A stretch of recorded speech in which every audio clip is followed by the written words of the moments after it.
Hi, everybody. I'm so excited to be here. I think I have let you all know that this is absolutely my favorite student event that I've ever participated in all of my life. So the power of seeing I'm lucky that I get to have the memory of a room filled with young women doing technical projects. So that sort of lives on, and it's my very favorite thing. And I wanted to say happy International Day of the Woman, because if it's not today, it's tomorrow. And if it's not tomorrow, it's the next day. And we should celebrate it anyway. So I'm very excited to introduce to all of you two people that I have been sort of online stalking and getting increasingly more excited to meet as the weeks have gone by up to this event. So I'm going to read their official bios to you, but then also engage them in part of their own introduction. So forgive me while I read for a moment, and then we'll proceed with a conversation that includes all of us. So Aerica Banks. Aerica Shimizu Banks is the founder of Shiso, a consultancy that applies an intersectional equity lens to solve challenges in tech, policy, and business.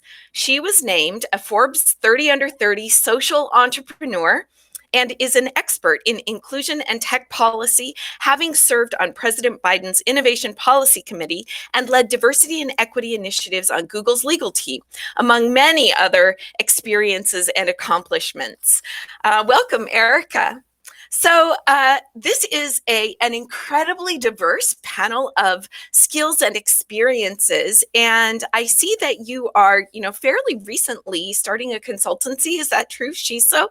That's right. So first of all, kudos on the name. What an awesome name for a company. Am I saying it correctly? You are. So my mother's Japanese, my father's African American, and Shiso is really a tribute to her and also to my background in environmental policy, as Shiso is the Japanese word for the perilla plant. And you've probably seen it at sushi restaurants underneath your piece of sushi that you can eat with it, but it's also just a fast-growing and beautiful plant. And so I wanted something that represented both my heritage, but also my commitment to sustainability in the environment, and really, trying to make processes as organic as possible, be they in policy, in tech, in business, or in sustainability. Thank you for that. That's amazing. I love when things have a story. That's Thank awesome. you. I have another question for you too, but I'm going to proceed and bring Jean into the conversation, and then we'll go from there. So Jean Yang is the founder and CEO of Akita Software, an API dev tools company. So it'll hit close to the heart of the people taking CPSC 210 in the audience. She was previously an assistant professor in the computer science department at Carnegie Mellon University, where her research focused on the intersection of programming systems and security. So Jean, thank you for that bio. I noticed that you have made the transition from academics into industry, and I think that is a journey in itself that has lots and lots of stories associated with it. But what strikes me about it is it's very similar to the journey that many of the students in the audience are going to take very soon. And so I wanted to hear you riff a little bit on that journey for you and the parallels that it might have to, as students are going out into industry. Yeah, absolutely. I think for me, it was, in many ways, my many years in grad school prepared me. I think it's, which I think, is probably similar for the students. You learn a lot of skills that are applicable in one domain, like how to solve hard problems, how to get yourself from point A to point B in certain situations, and you realize that most other problems in life are, you can kind of fit them into a similar shape. I don't think it's so different. Thank you. I also learned that you're a Taylor Swift fan. And that's true. So am I. And so she's very good. I know. It's a testament to all the different forms that genius can take, because she's no less a genius and far more of a genius than most of the people that I meet, probably. Like, full stop. And so thank you. I feel like I should thank you for the Taylor Swift and textbook series. So Oh, glad you like it. Yeah. We should link that in the chat. Somebody go find it. I linked it to Ann Lynn last night, and so we'll put it in the chat for sure.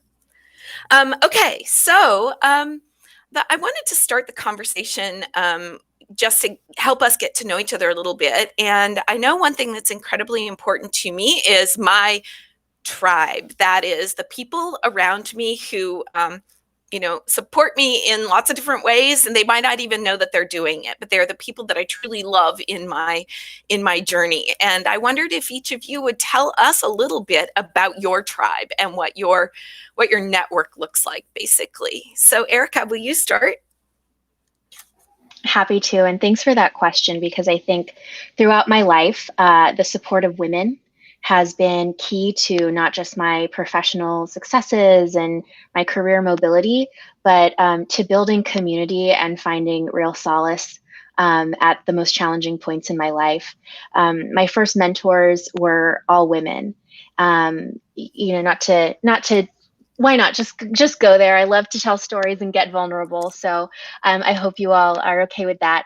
But when I was in high school, I was actually thrown out of my house by my father. He was very abusive, and to this day we're estranged. But the silver lining and sort of saving grace of that was that my friend's mom took me in, and I ended up living with her the summer before I went to college, and she helped me make that transition. And then actually helped me start my first business, which was selling clean canteens at farmers markets. And then when I was in college, I was on scholarship, and they sort of trot us out in front of donors and the board, et cetera, and out, at different events. And at one of these events, I met a woman who worked for the local, for the regional environmental government agency.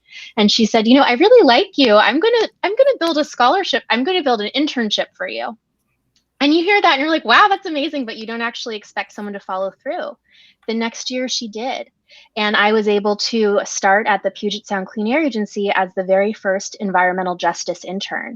And I established environmental justice policies for that agency that went into the application of the Clean Air Act regulations throughout the state.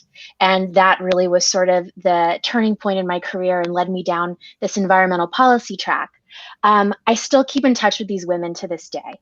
So in many ways, they're like second mothers and the foundation of my tribe. Other really incredible women I've met along the way have definitely been my Black women colleagues in tech, especially as there are just so few of us. And we've really had to support each other through some trying times. And as some of you may know, I came forward about discrimination I faced while I worked at Pinterest, and started their DC office and headed federal affairs. And through that experience, I think, unfortunately, there are so many instances of discrimination in tech.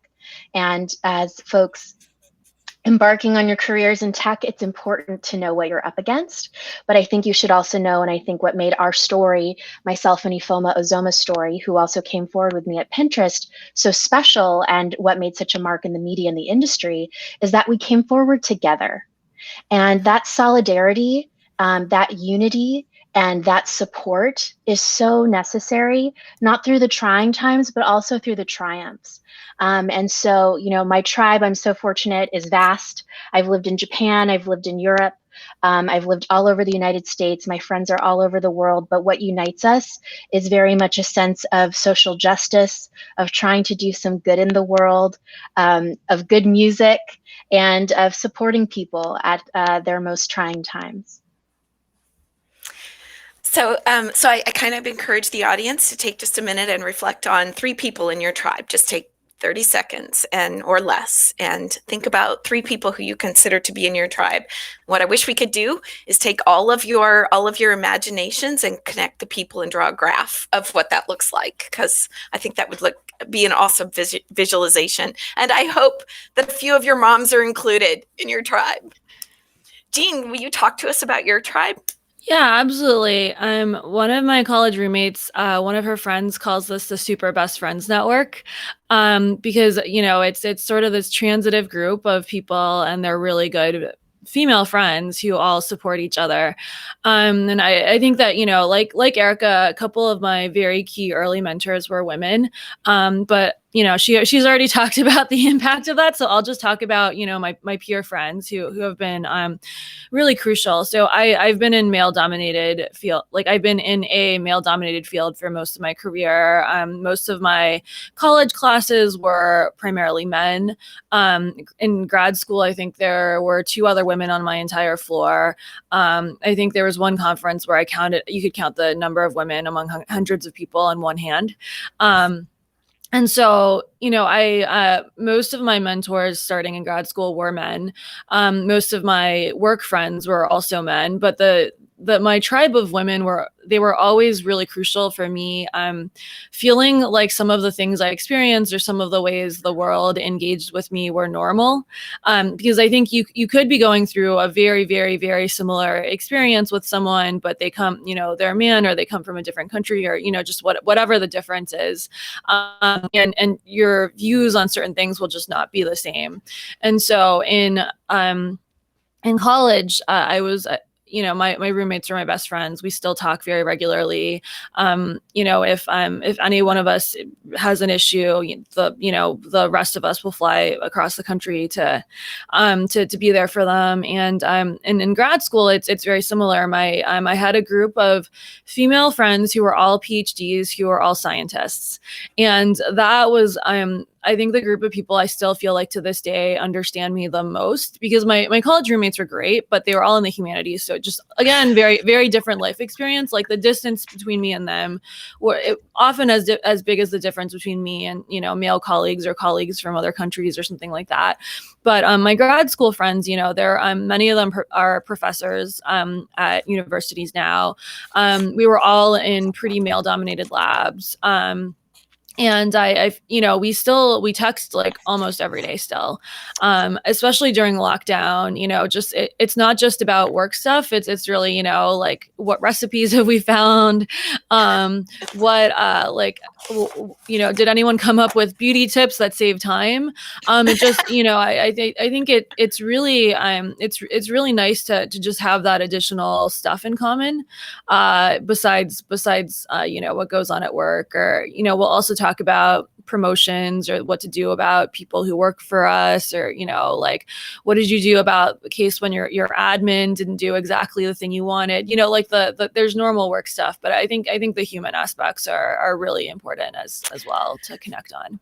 So I have to tell you that while you were speaking, a notification came through from somebody in my tribe, and that person is somebody that most of the students will know. It's Elisa Bani Assad, who teaches the courses around my course. And she said she has perfected gluten-free biscuits. So amazing. Just so you all know. And now everybody knows that. And she had a nice little picture, which I won't share. But yes, and the thing that always surprises me is that my tribe will connect, like the fact that the students know Elisa, and like there are always these little ways in which the tribe will sort of circle back on itself in important ways that feel so satisfying and feel so like that's the basis. That's the groundswell. Yeah, it's the super best friends network, not like the group. Yeah, that's right. And that actually made me wonder. So I know that my sister, with her closest friend, she has a chat room where they all are all the time. But mine are more like I'm talking to Elisa, and Elisa's talking to Margot, and Margot's talking to me, but we're not all in the same room. And so I wondered, which of those models of conversation do you tend to have with the people in your group? Like, do you have a group where you all are all the time? Oh yeah, I'm in like several group chats. I think my top WhatsApp chats, I know WhatsApp isn't the most hip anymore, but I can't get my friends off WhatsApp. But my top WhatsApp groups are mostly I think it's the like different groups I'm in with women I text with, and then fantasy basketball. Yeah. Nice. Very nice. I have a group chat. I have a group chat as well. It's called the Girlfriends group chat. And our little emoji symbol is a crab, because we all got to go to the beach together before lockdown, global pandemic lockdown went into effect, and it was literally the last, vacation I think we've all taken. So that was really special. And we also have a matching playlist on Spotify that we all contribute to, and randomly. So it's really nice to pop into Spotify and see that the playlist has been updated with some really cool, interesting music, and then to go into the group chat and like discuss it. So that's definitely my solace. Could you tell me some music that's on that group chat? Or on that absolutely. Spotify list? We're big fans of the Swedish pop star Robin. So pretty much her entire album is on there. Old school house and drum and bass. The song Gabriel is a big favorite. I literally had the playlist up and then I was like, oop, closing it out because it's taking too much energy. That's okay. But there are literally hundreds of songs on here. And old school classics like TLC and All Saints. I don't know if that's kind of a deep cut / sort of embarrassing reference, but they're on there too. No, I used to have their whole CD. Oh, nice. Girl after my own heart. Well, it's a little sad to me that you say old school because I'm like, oh, that's too modern for me. I'm talking ABBA, right? Like, I'm a huge fan of ABBA. Dancing Queen. We have Donna Summer on the list as well. State of Independence is one of my favorites. Okay, so you brought it up, and so I'm going to go there, and that is lockdown.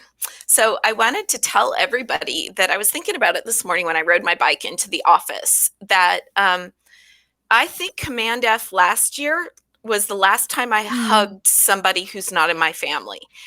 And that kind of made me cry, right? Like, I mean, it makes me really happy. I got to hug Zoe Fox a year ago, but that's a really long time to go without,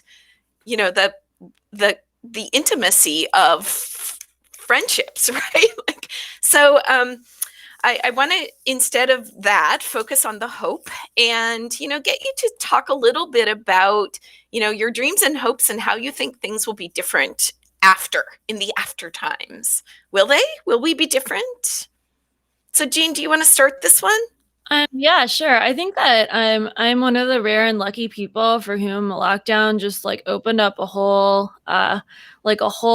new set of possibilities for me. So I think in the beginning of lockdown, so before lockdown, I was pretty much working all the time. I was commuting, 20, 30 minutes each way into work. I was driving up to the city. So I live in the peninsula, but I was driving up to the city for meetings a lot.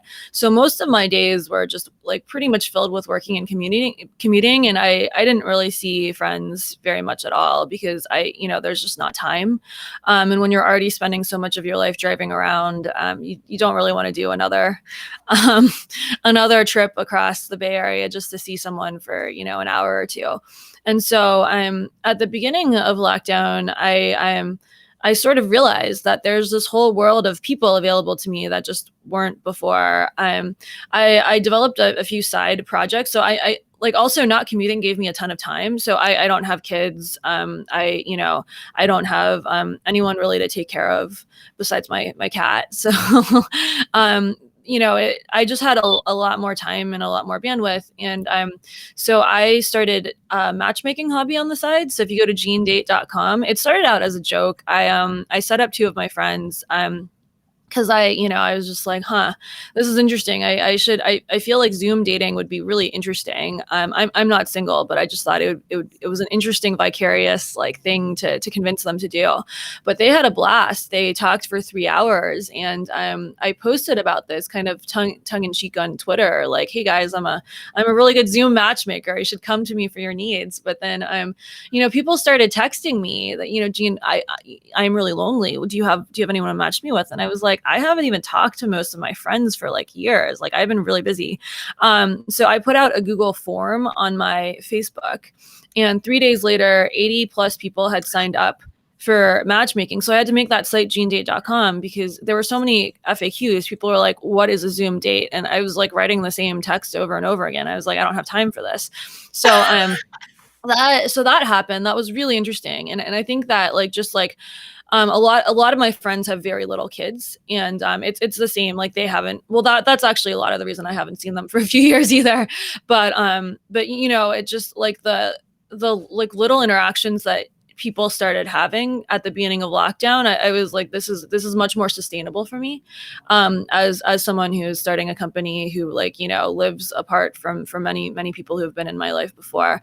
I also produced a couple of Zoom shows. So I produced Zoom Bachelorette with a woman I had never met before. I still haven't met her, actually, but we text like almost every day. It's kind of nuts. But you know, she's an investor, I'm a founder, so we just have a lot of things to talk about. But we produce Zoom Bachelorette, we produce Zoom Bachelor, so it's you know what you would expect, like the video versions of the ABC franchise, Bachelor and Bachelorette. But that was a blast, and through that I met this video team that was just doing like very innovative video stuff, and so I started hosting parties on this platform called Oye. My friends, my grad school friends especially, got really into Oye. They're obsessed with it now. They're like power creators. My boyfriend works 1 day a week with this company now, and he's like a big power user. He's been using it to teach. And I think for me, like my life will never go back to where you were limited by who you're seeing physically on a daily basis. Because I think that just like the fact that people were much more open to texting, the fact that short video calls at the end of a week with friends who live far away are a thing. I think that like really opened up a whole rich set of social interactions I just wasn't having before. Yeah, Aerica, do you want to add to that your experience? That's amazing, right? Like, yes, I think you're exactly right. And we've seen it in our in the programs that undergraduates run, the student organizations. They're very well attended. There's no barrier to participation. Yeah, you can just show up to anything. So people they engage. It's they engage from the comfort of their living room. It's really, yeah, who knew that was what people wanted to do? Yep. Aerica, Right. Please add.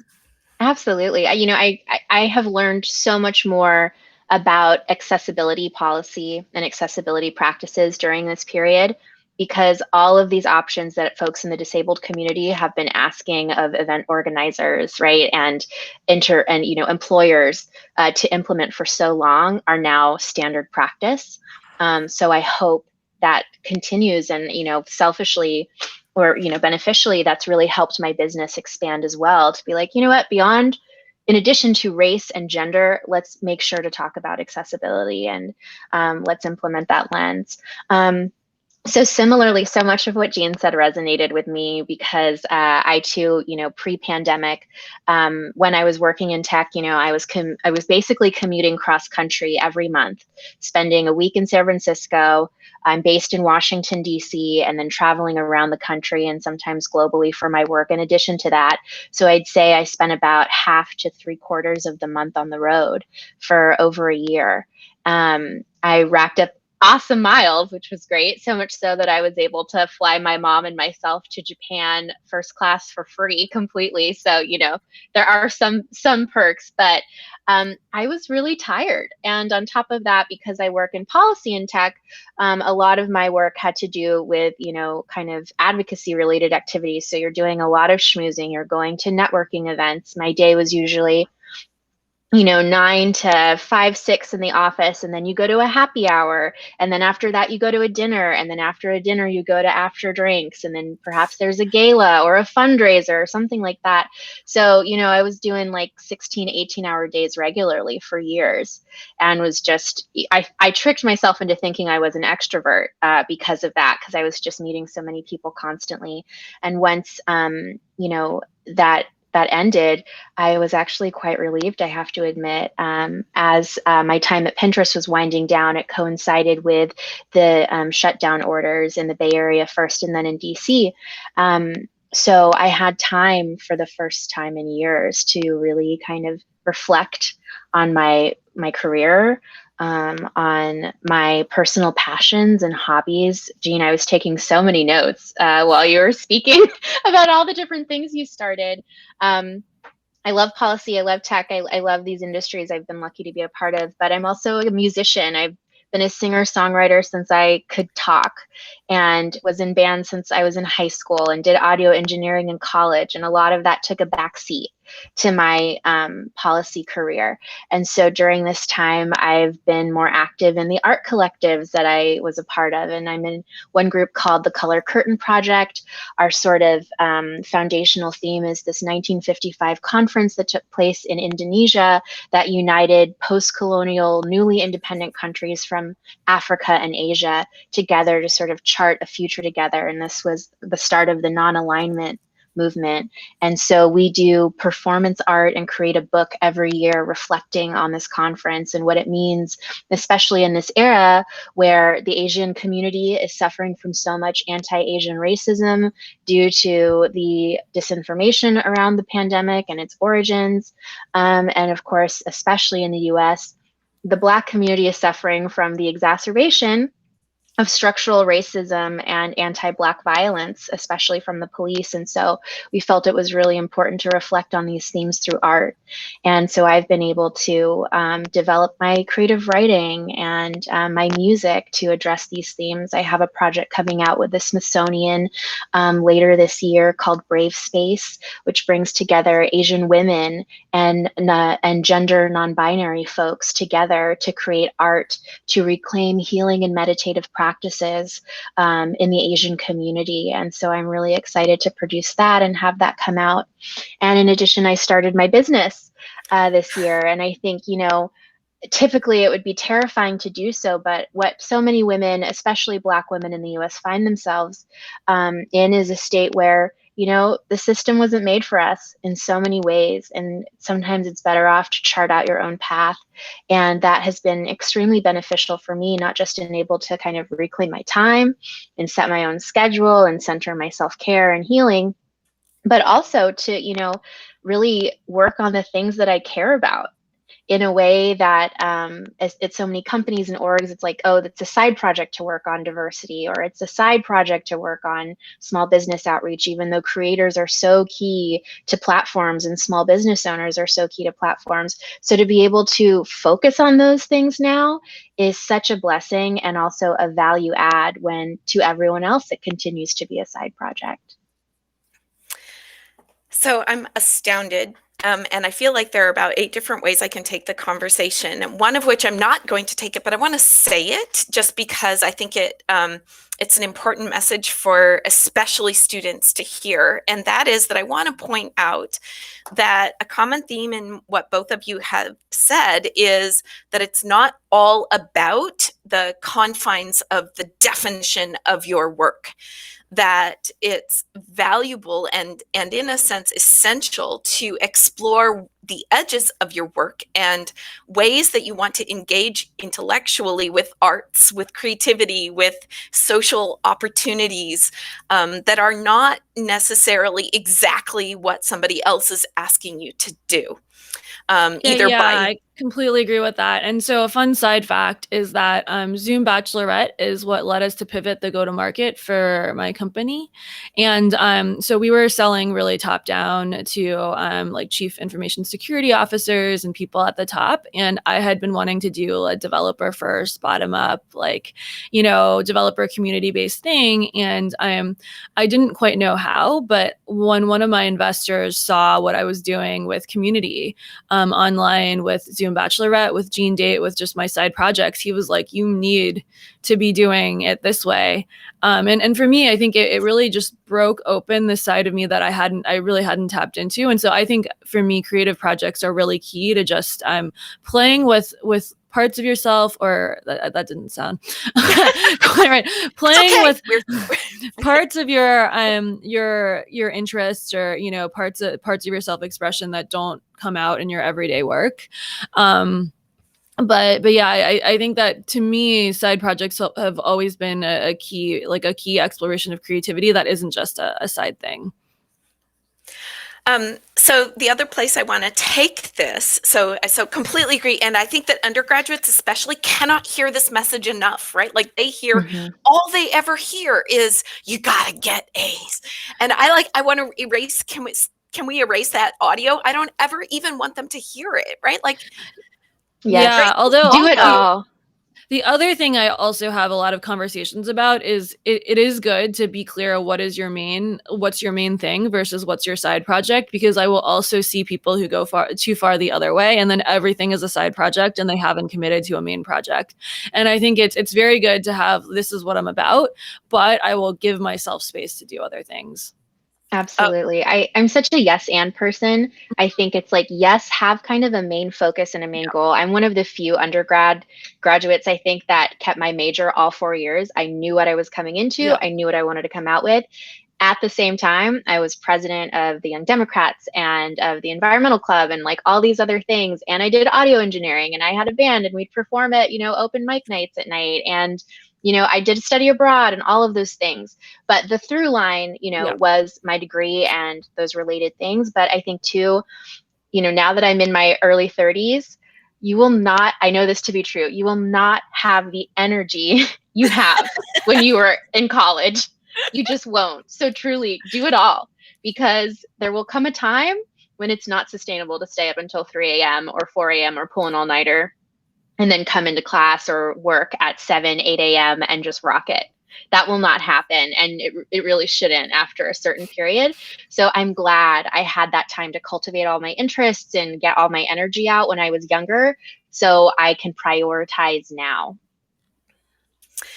So let's transition to talking about imposter syndrome, because I found this article sort of on the same day that I was introduced to each of you virtually, and I wanted to bring it to the students. So just the TLDR on the article is that it defines imposter syndrome using the language in which it was originally defined, which was from the 70s, and it counters the assertion of the existence of imposter syndrome not as something that is internal to women, but that is an artifact of the institutions in which we build our careers or whatever it is we're building our identity on. So the first thing I wanted to do, and so then the evolution of that conversation is, well, what do we do about that?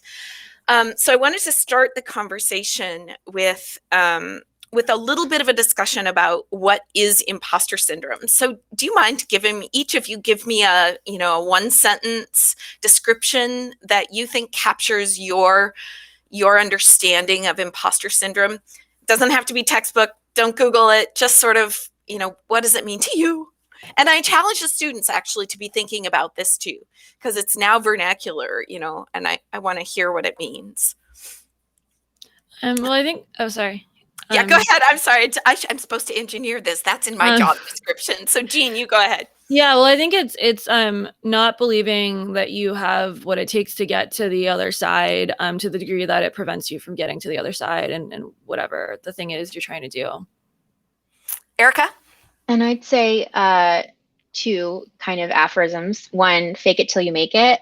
And 2, feeling like you don't belong. Just simply that you're not supposed to be there.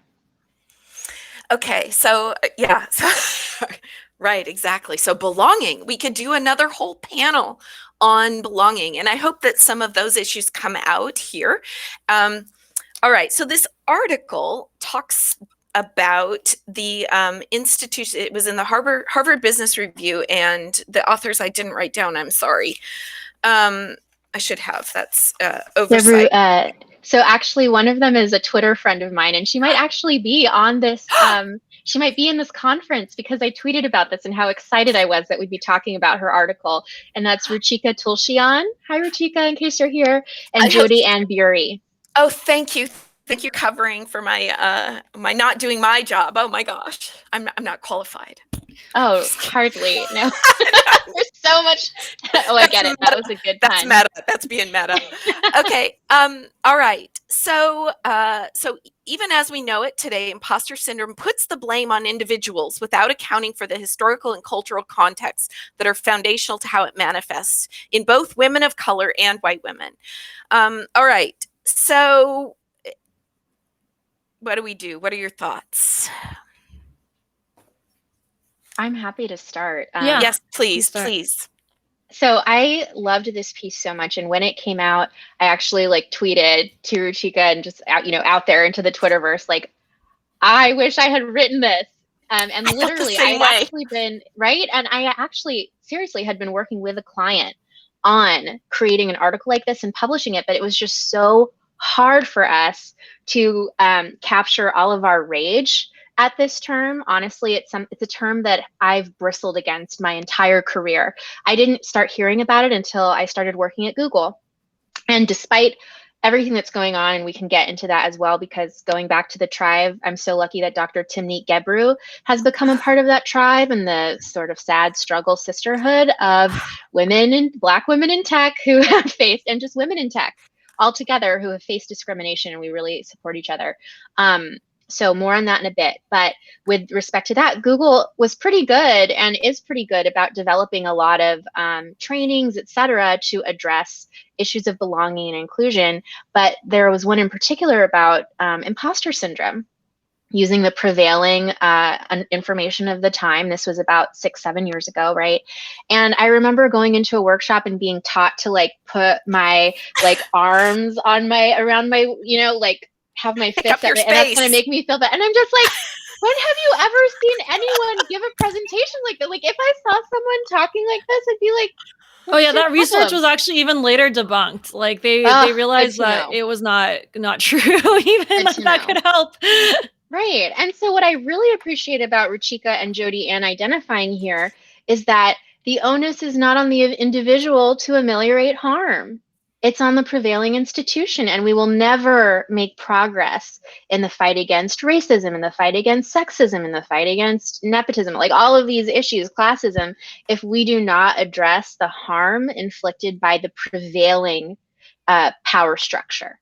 And it's, you know, it's a David and Goliath feat to always put the onus on the victim to address the harms of the transgressor. And you know, we can't hear that enough. Even in a workshop I gave recently from a client who, and they know what I'm about and all of that, they were like, yeah, we would love for you to focus on individual actions. And I'm like, well, you know what, then we're not going to get that far. So how do we fight this? We have to stand together. Again, like with my experience with Pinterest, what made it so powerful is that I wasn't the only one saying this. I had someone alongside me, and we opened the way for other people en masse to address these issues. And hopefully, you know, as a result, change comes, you know, but we have to be willing to call out prevailing power structures. Exactly. And we must stand together to address these issues. We can't do it alone. And I think too, you know, I do think in education about equity and inclusion, especially with regards to sexism, sadly, we as women and people who are perceived as women, right, know these issues intimately. So we truly are sometimes the best representatives, the best educators for this. And it's an unfair burden, but sometimes a necessary one, I think, to sort of be the first ones to call this stuff out and to call for change. But that's when allies come in.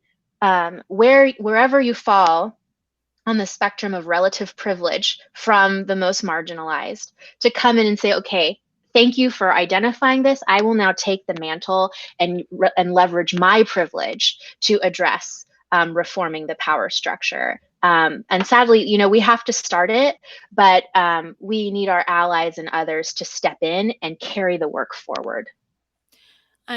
Yeah, I think that Aerica put it really well. I completely agree that it's not women's job to fight imposter syndrome or structural barriers. And I'm on the other side of how I came to these conclusions. So I think this will be a nice contrast what I'm about to say, which is I also hated all conversations about imposter syndrome, because I'm like, you are telling me that I don't belong here, and then you tell me that I need to act more like I feel I belong here.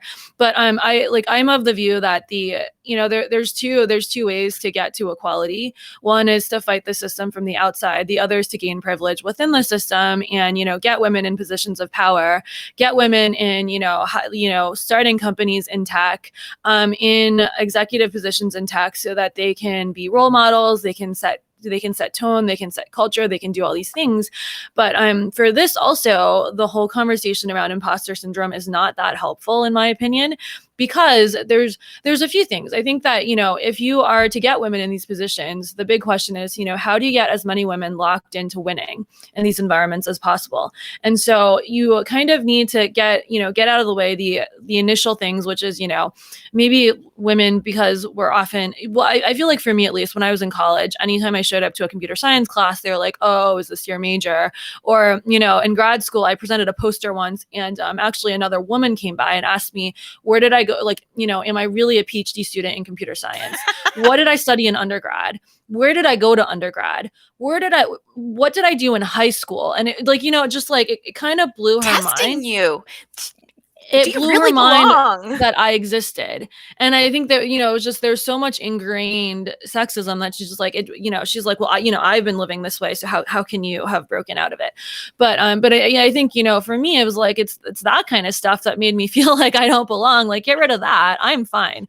And so I think that there is a bit to say, but I wouldn't put it as imposter syndrome. I would just put it as, tell young women they belong, tell them that they have every right and they have every bit of the right foundations to win, and then help them win. I think there are a few things, I think that we do live in a culture that's a very fake it till you make it culture, which is, as Aerica pointed out, I think we live in a culture that tech wise that values overconfidence rather than underconfidence. You don't get punished for overconfidence, you get punished for underconfidence. And actually, as a pathologically overconfident person, I don't think this is bad. But I agree. Like, I see that this can be alienating. And this is also why imposter syndrome never really resonated with me. People are always asking me how I got so much confidence. So I'm like, look, whatever it is you think is wrong with me, imposter syndrome is not it. But so I think I always had the somewhat luxury of observing it from the outside. Like, I do know a lot of people who I would say they have imposter syndrome, but I think just like telling people that they can do it more is the way to do it, not telling them there's something wrong with them. I also think that there is another thing I'll point out, which is that I saw a lot of women peers, like women who are my age, blame themselves for things that happened to them. And this is also in the theme of what Aerica said, where, they were getting like outright harassed by their PhD advisor, like they were getting like, touched, things were said to them. And so like, if you're in that kind of situation, yeah, there's no doubt that like you should probably get out of that situation. You should know it's not okay, and you should know there are options for you. So I knew women who were in cases where they, it was like the one person who could write them a good letter based on the years of work they were doing was harassing them in some way. I think like knowing to look out for those signs, knowing that's not your fault, like that's very important. But again, that's not imposter syndrome. That's just like that's kind abuse. Kind of being aware criminal. Of like the things. But like I feel like, again, like, the woman will be like, I don't know if I belong here. Like, I don't know. Often if some woman is saying that, maybe something else is going on.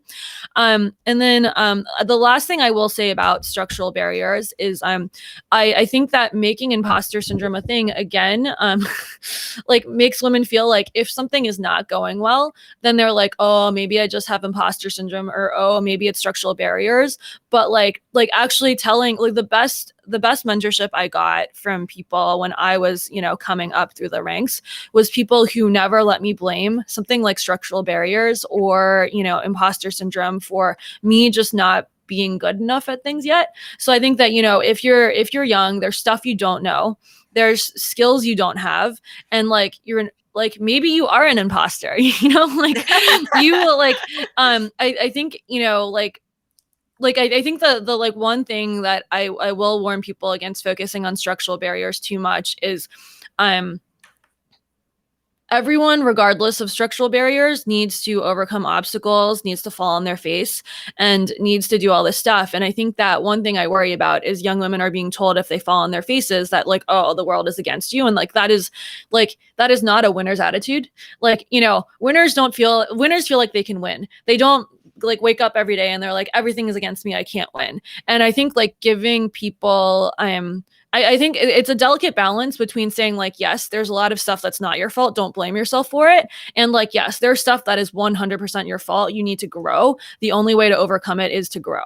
And so Oh, sorry. No, go ahead. Keep going. Yeah, and I think that like that's the part of like advice to younger women that I always have really a lot of trouble with, because like you know, you don't want to victim blame. You don't want to deny that there are structural barriers, but like I very much believe the best way to get anyone in a mindset where they're, you know, well suited to climb the ranks in tech and to be leaders is to make them believe that they can do it. Because if you look at, you know, young white males who have nothing against them, they just wake up every day believing that, you know, nothing is in their way, and like actually that belief is what helps them win. And so I think yeah, it's a very delicate balance. I think young women need to be made to feel that, you know, there's often not that much in your way. Like, you know, you yourself can do a lot of things to get you from here and to all of your dreams. So okay, so you're right. This is controversial. Yeah. Because I bristle at the idea that success is winning, that those two things are the same thing, because one of them implies success implies sort of maybe a holistic view of a lot of different things, whereas to me, and I'm making this up, so I don't know, to me winning is more can be more confrontational, or at least has episodic, you know, like there are things that you win, and if you don't win, then the opposite is loss. And so that feels like not the same things to me. And I have fear about couching success in the context of conflict. Does that make any sense? May I Yes, jump in here as well, fix reflecting on what both of you are saying. I don't know if I can fix it, but I appreciate you problematizing this, Jean, absolutely, because I agree with you in some senses, in that one, you know, experience is necessary. Some technical, like, you know, if I were trying to be, as a policy person who only took 2 Python classes at Google and then never went back, you know, absolutely. Should I apply for that developer job? No, right? Like there are certain things we have to do to get into the spaces we want, and there are technical criteria, requirements, education, all of that. Sure. But the difference, I think, between that and sort of like ascending through your journey versus trying to enter systems that were fundamentally not designed for you after you've completed those prerequisites is what imposter syndrome is about. And it's about when you're in the place you're supposed to be after doing all the things you're supposed to be doing, and still you're not being paid the same, and still you're getting these comments, and still you're being denied promotion or being evaluated against metrics that your peers of the majority culture, which is not always white, right? Especially in tech where whites and Asians are the majority. When you're being compared to different metrics and you're asking yourself, is it just me, or am I being treated differently? Is it just me, or am I facing barriers that others aren't? And that, I believe that what we're identifying when we say imposter syndrome is like gaslighting. Imposter syndrome is gaslighting, in that we do not affirm women or other marginalized people in industries that the barriers you're facing are artificial.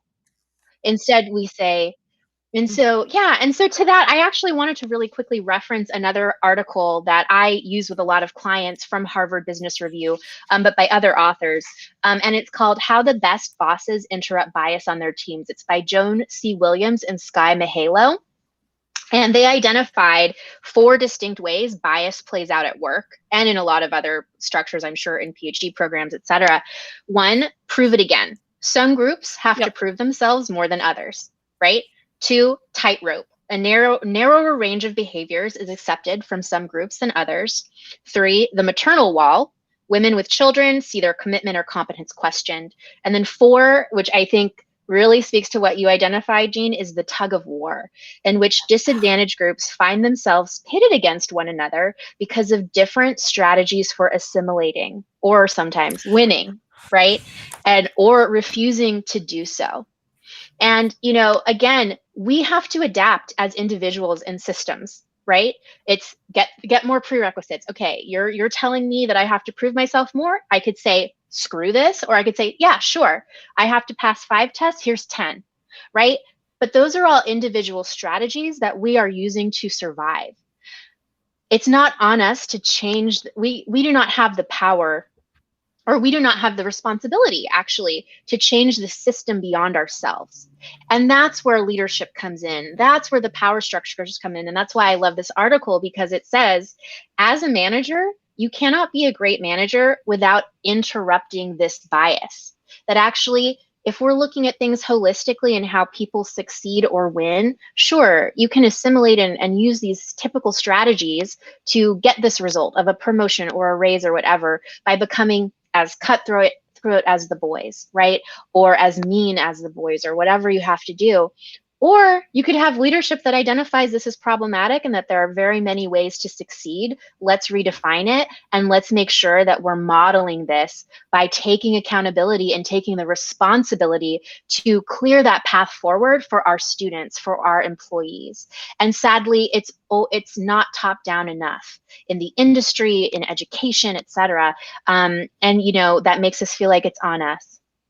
Yeah, and I think I mean I agree with this, and I think this is this leads to the conclusions that I came to, which was when I was younger, I would go to these panels and they were like, so many things are against you, and then I would just spend 10% of my time kind of wallowing, and like so many things are against me. And then one day I woke up and I was like, you know what, the male students are not doing this, and like there's nothing I can change right now. I should just spend that 10% of my time. And so like in grad school I started Graduate Women at MIT. It became like a multi-thousand person organization. It has a budget of I think like tens of thousands of dollars every year for events, speakers, all this stuff. And it was that was a big part of how I found my tribe, actually. But I was also sort of like, you know what, like there's a bunch of stuff I can't do anything about. I'm not a manager right now. My mentors and my advisor right now are fine. I'm able to recognize bias, and to that degree, like if I want to be in a position where I can fix anything about this, I just need to get to the other side. And so now that's what I mean by getting wins. Because at some point, if you're like, why am I even in this? Is the world against me? That's like, the people who aren't doing that are just going to get to the other side. They're going to be the managers. They're going to perpetuate that bias. And so like, it's not really productive to spend like additional time really thinking about this. And also to push back a little bit on like, success is not just wins in aggregate. I would say like, I think I feel like young women are often told like, oh, don't worry, you're not like the sum of how much money you make. Your worth is not how much money you make or the title you get or all this other stuff. But something I found really refreshing when I was coming up was like, look, who gets to make the decisions about like how cultures are set up, or how, how promotions get made, or, even like who sets the tone of the whole company. It's the people who are 100% focused on making money for the business, like winning the whole thing and all this other stuff. And so something I loved was there's this woman, Cindy Gallup, who she was like a big advertising person. She does a lot of stuff. She was just like, look, young ladies, go out there, make as much money as you can. Just like get power, get money, get all the things that, like as young women growing up, you're kind of taught like, oh, you are a whole person. Don't worry about that. But it's like, if you want to actually change things for women, go out there and be a voice among people, not just women, get power among everyone. And I think, that's why I'm like, I think they're like, young women cannot be told enough that, just like, don't be afraid of people, thinking that you just want money and power. I mean, like, obviously there's like things as like ethics and values and things like that. But I think like women are often like, I feel like we're often burdened with like, we have to change the whole system as we go. And like at every step, like if we think about it as winning, or if we think about it as like, are we stepping on other women by like winning here? Like, no, like other, like the people who actually are getting to the top aren't thinking about this stuff. So like, I think young women should be given the freedom to not have to think about it either. And also like, I want to address— I could interject really quickly, but I do think it's interesting that you, myself, and Cindy, even within the traditional structures with which we did succeed, we're now on the other side, and we've started our own businesses and we've started our own ventures, because I think in part, we want to model and we want to have the influence to change things in a way that we couldn't do from the inside, despite succeeding in that way? Well, so I would say that like, my company is a VC-backed company. It's very much like in the system. I don't see it as like it was outside, like, it's not like, I don't feel like I left the system, if that makes sense. But you are your own boss. Yeah, that's true. Well, and I also want to kind of point out here, I'm afraid that we sort of have to wrap up. I don't know. I haven't heard from the ghosts in the system. But but but I want to point out that there are lots of different ways of proceeding forward with creating these environments, and that the women are not all the same, and our journeys are not all the same, and that I think it's critically important that there be people with different perspectives in leadership roles, so that the young women the young women are going to identify with each of the three of us very differently, right? But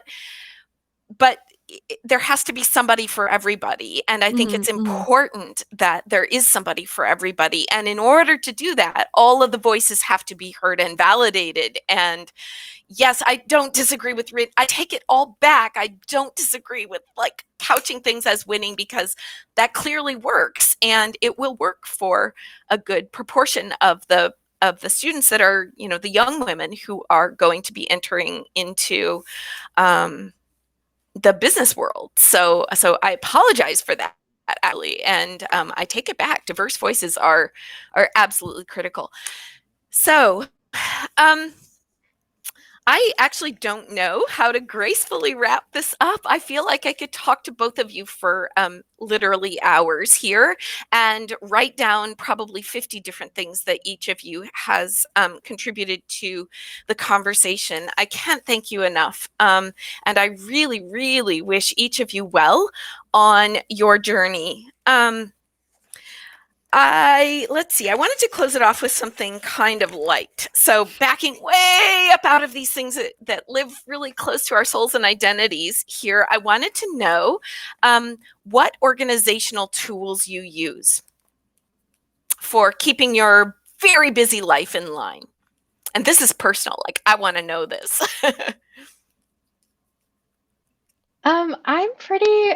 My tools are pretty simple these days. I just use, G Suite. I rely on my Google Calendar. I invested to a degree in a really lovely blank organizer by this company Appointed. They're based in Washington, D.C. It's women owned, Asian women owned, and they just really make really beautiful materials. Like, you feel the difference with how your pen touches the paper, and that makes organizing my life feel less like a chore and more like, something for me. And honestly, that's pretty much it. I try to simplify things as much as possible. Yeah, how about you, Jean? Same. I use Google Calendar and Google Tasks primarily. I think we have, on my team, we use Notion, the wiki software, and that kind of gives us a little structure outside of that. But yeah, no, I also keep it pretty simple. There's, I just have 3 to 5 things that every day I'm like, this is a must do. And I think beyond that, it gets very hard to keep track of anything. Thank you.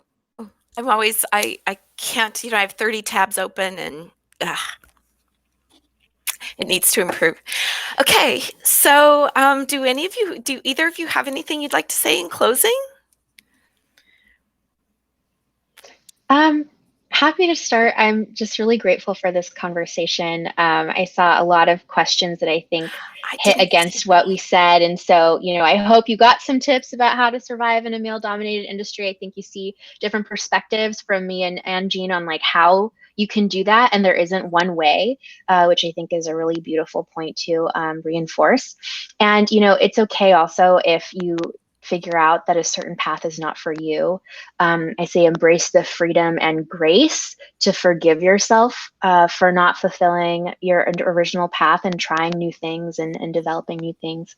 In terms of books, videos, podcasts that help me in my journey, more than anything, I think actually developing something like a sense of spirituality and a spiritual practice has been really helpful for me. And finally, Oh yeah, and that was it. So more than anything, just really grateful to be in conversation with Eugene, and thank you, Cinda, for facilitating this, and to all the women and people out there, thanks for listening. Yeah, thank you, Jean? Aerica. Yeah, I think my final words are, yeah, like I think that a diversity of perspectives is awesome. Like I love this conversation for that reason. I know my views on like, I guess like how change happens are, you know, I don't talk about it a lot in this way because it's pretty controversial. But I think that, you know, one thing I'll leave people with is I've been in some of like the places with the toughest, most anti-woman reputations in the entire world. Like, you know, I was an undergrad at Harvard, which, you know, was a very male-dominated place. I was a PhD student at MIT, where there just aren't very many women. Women were dropping out left and right. And my investors are Sequoia and Andreessen Horowitz, which, like, you know, they're like the top of Silicon Valley VC, which, like, people have said for years has a major woman problem. And I'll give you one data point. I've loved all of these environments. They've been incredible for me. I felt supported. I've had people that like I feel like have really gone to bat for me. And I have thrived on like the high energy. Like I think, you know, I feel like they get bashed for being cutthroat. They get bashed for being competitive. They get bashed for being aggressive. But I've just been like, these environments make me feel alive. And so I think that, you know, like as a young woman, I was very scared of being in these environments because I got warned about them so often. I actually didn't go to MIT for undergrad because my parents were worried about me going there. Family friends told them it was no place for a young girl. But look, like, I mean, like sometimes it's like, I guess like if your like young daughter wants to go into car racing or something, it's just like, you know, all dudes and it's very like high testosterone kind of thing. And you know, like you feel like you're trying to protect them. But I think for me, it's just like, these have been like the places where I've enjoyed it the most. And so if this is, you know, if this is something you're drawn to as a young woman, like, I would say like, yes, there's a lot of stuff wrong. And yes, like I notice stuff where I'm like, yeah, like this needs to change. But I have not felt excluded. I feel like it's treated me very well. I've been very privileged and lucky, but you know, like I don't think you should count yourself out of some of these places just because you are a woman. Thank you for that. Okay, so I do have an announcement for the hackers, and that is that hacking starts at 11. Guess what? Oh, exciting. It's 11:02. So I want to thank you all. Thank you so much for being here, and I really hope our paths cross again, both of you. I hope our paths cross again someday in the future. Yeah, thank you so much for moderating this. Thank you. Take care. Bye.